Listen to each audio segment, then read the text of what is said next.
Hello everyone, আপোনালোক সকলোকে মোৰ এটা নতুন ব্লগলৈ পুনৰবাৰ স্বাগতম জনাইছো। এয়া এক যাত্ৰা আৰম্ভ কৰিছো আমি। এয়া আৰাধ্যা আহিছে গোলাঘাটৰ পৰা। ৰাতিপুৱা আমাৰ ঘৰ পালেহি 10টা বজাত। এতিয়া আমি আহি পালোহি মৰিকলং ষ্টেচন আৰু আমাৰ ট্ৰেইন আছে 11:30 ত। এয়া আমি ট্ৰেইনত উঠিলো। এখন হৈছে নগাঁও এক্সপ্ৰেছ। এখন নগাঁও মৰিকলং ষ্টেচনৰ পৰা চেন্নাই তাম্বাৰামলৈকে যাব আৰু আমি যাম ক'ত আৰু কিয় সকলোবোৰ আপোনালোকে গম পাই থাকিব মোৰ এই ব্লগটোত। আমি মুঠ 25 গৰাকী আহিছো আৰু আমাৰ এয়া খোৱাৰ যোগাৰ হৈ আছে।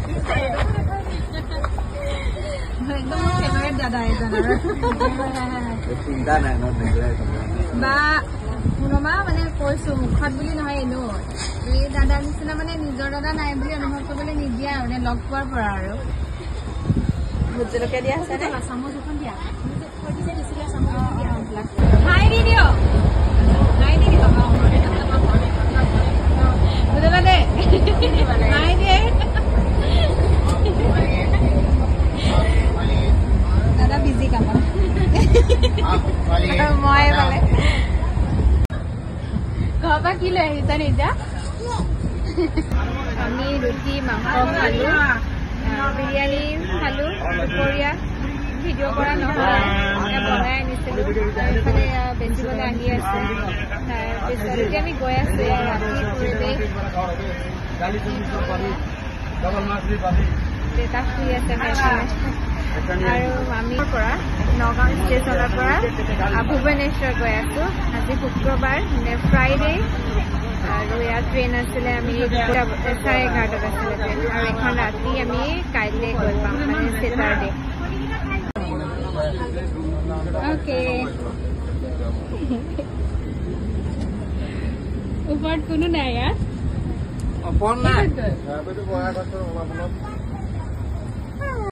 শুক্ৰবাৰৰ নিশা পাৰ হ'ল। এয়া শনিবাৰৰ পুৱাৰ ভাগৰ আৰু দিনটো এনেকৈ আমি ইফালৰ পৰা সিফাল কৰি ট্ৰেইনখনতে এয়া সন্ধিয়া সময় হ'লহি।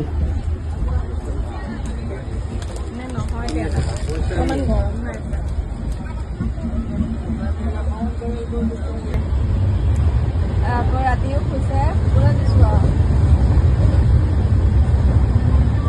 দাদাই যি ব্লগ বনাইছে আমি ক'ত গৈ আছো পিছত জনাই আছো বোলে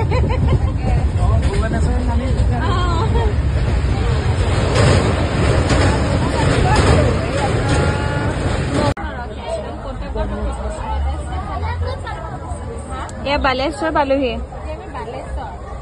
ইয়াৰ পিছতে আমি পাম কটাক। কটাকৰ পিছতে আৰু ডাইৰেক্ট ভুৱনেশ্বৰ পাম।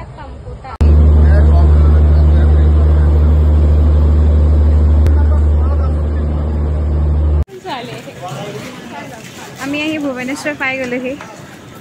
উঠিব লাগিব নেকি খুচি লৈ লীলা